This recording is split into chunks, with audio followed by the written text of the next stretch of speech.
Pig बहू, बहू बन गई सुअर। राजेंद्र नगर नाम के एक गांव में एक धनवान रहता था। उसकी बेटी थी महिमा।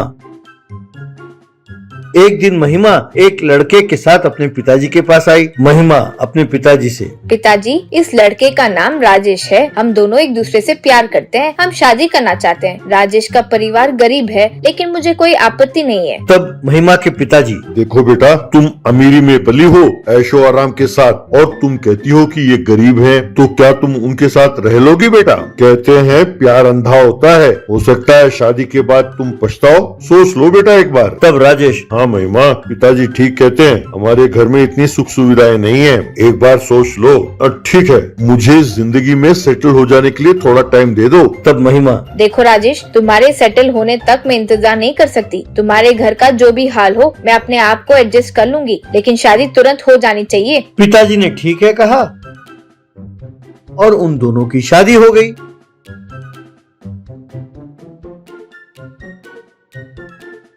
राजेश के पिताजी एक छोटे से किसान थे। उनका एक छोटा सा घर था।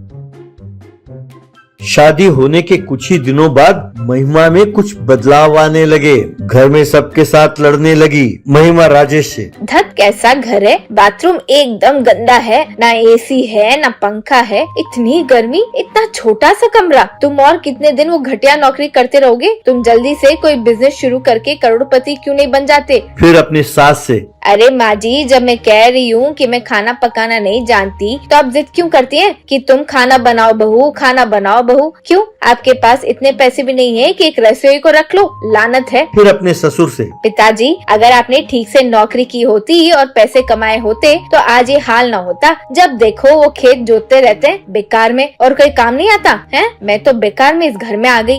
यूं सबके साथ लड़ती। राजेश महिमा से, देखो महिमा, मैंने पहले ही हमारे घर के बारे में सब कुछ तुम्हें बता दिया था। सब कुछ जानते हुए तुमने मुझसे शादी की है, और आज यूं बकवास करती हो, ये बिल्कुल ठीक नहीं है। यूं उसे जवाब देता था।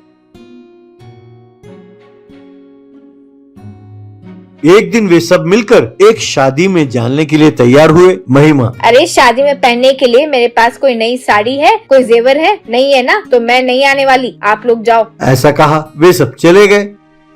कुछ देर बाद घर के पास एक साधु आया। साधु ने आवाज लगाई, भवती भिक्षाम देहि। महिमा एक कटोरे में बासी चावल लाकर उन्हें देने लगी। उन्होंने महिमा को रोका। चावल को सूंघकर कहने लगे, बेटा, यूं बासी चावल देना महापाप है। ऐसे बासी चावल तो जानवरों को भी नहीं खिलाना चाहिए। मुझे नहीं चाहिए बेटा। तब महिमा, अच्छा, तो तुम्हें एकदम ताज़ा खाना चाहिए है? एक तो भीख मांगते फिरते हो, और तुम्हें हम एकदम ताज़ा ताज़ा खाना पकाकर खिलाएं? जो दिया जाए उसे खाना सीखो। सुअर जैसा मुंह है तुम्हारा। कहकर उसके मुंह पर उसने चावल दे फेंका। तब साधु को गुस्सा आ गया। साधु, तुम्हें इतना घमंड! तुमने जो मुझे गाली दी, बस तुम वही जानवर बन जाओ, ये मेरा श्राप है। ऐसा कहा, बस महिमा सुअर में बदल गई। साधु नाराज होकर चला गया। ये सब पड़ोसन ने देख लिया था। उसने ये खबर सारे गांव में फैला दी। सब गांव वाले महिमा को आकर देखकर उसकी खिल्ली उड़ाने लगे। अब सुअर के रूप में बदली महिमा ये सब देखकर बहुत दुखी हुई।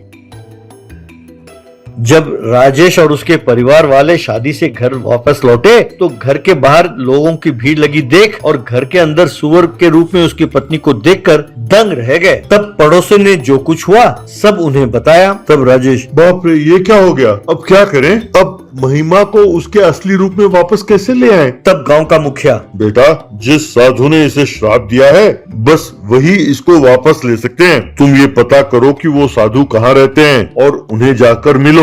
ऐसा कहा। तब राजेश, पर ये साधु तो गांव-गांव घूमते रहते हैं, मैं उन्हें ढूंढूंगा कैसे? तब एक लकड़हारा, साहब जी, ये साधु जंगल के अंदर एक खंडहर में रहते हैं, आइए मैं आपको ले चलता हूँ। ऐसा कहा।